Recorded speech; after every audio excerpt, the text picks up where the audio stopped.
Halo semuanya. Kami dari kelompok 3 dengan saya Leonie Salomita Manafe dengan NIM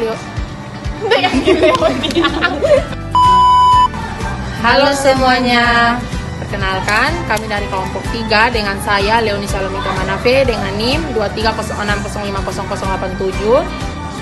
Dan saya Helena Taminas 2206050043. Dengan saya Nilci Yoni Ketolaka dengan NIM 2306050067. Dengan saya Dopes Putri Lado dengan NIM 2306050005. Baik, di sini tujuan kami membuat video untuk memenuhi nilai UAS praktikum mata kuliah pertumbuhan dan perkembangan tumbuhan. Untuk tanaman yang kami amati di sini ada 2, monokotil dan dikotil. Untuk monokotil itu ada Serikaya atau Anonas squamosa, dan untuk dikotil ada terung atau Solanum melongena. Selamat menyaksikan guys.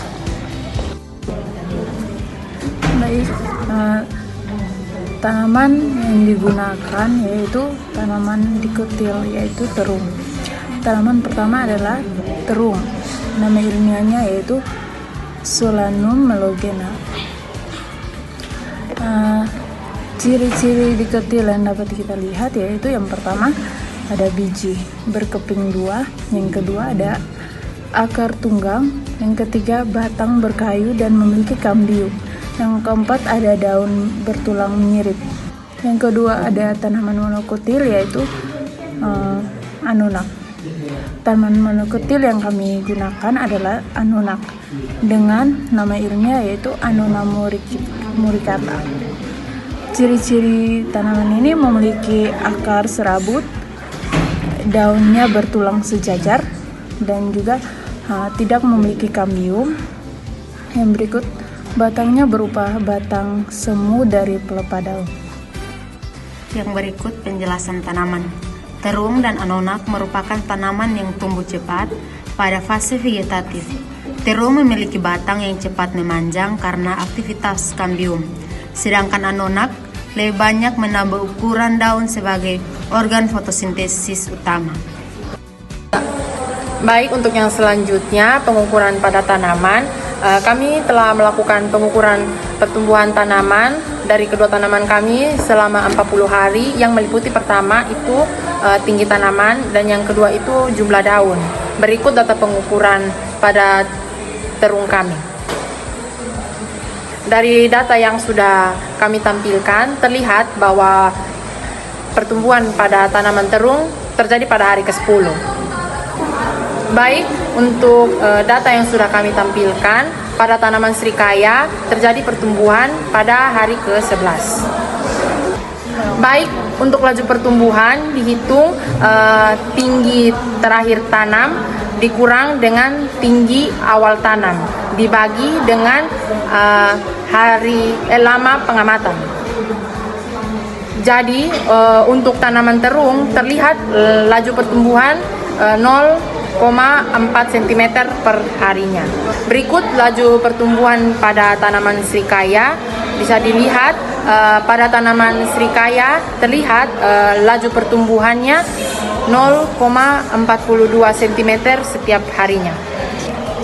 Baik, faktor yang mempengaruhi tumbuhnya tanaman itu yang pertama itu ada intensitas cahaya, yang kedua itu ada ketersediaan air, yang ketiga itu ada nutrisi, yang keempat itu ada hormon pertumbuhan, misalnya hormon auksin, giberelin, dan sitokinin.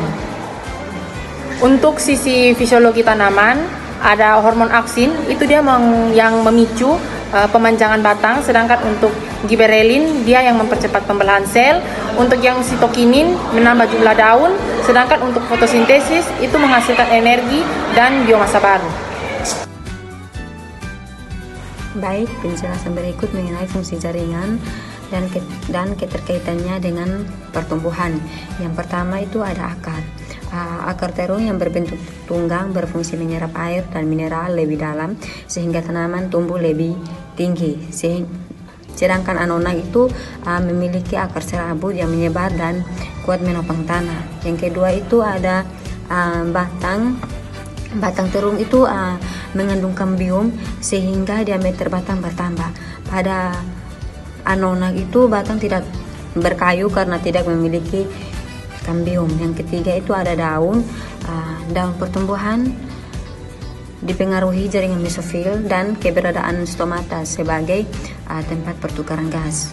Semakin luas daun, semakin tinggi laju fotosintesis. Demikian pemaparan kami mengenai identifikasi tanaman, pengukuran pertumbuhan, analisis fisiologis, dan hubungan struktur jaringan dengan pertumbuhan tanaman dikotil dan monokotil. Semoga video ini bermanfaat dan dapat menambah pemahaman kita tentang pertumbuhan dan perkembangan tumbuhan. Terima kasih.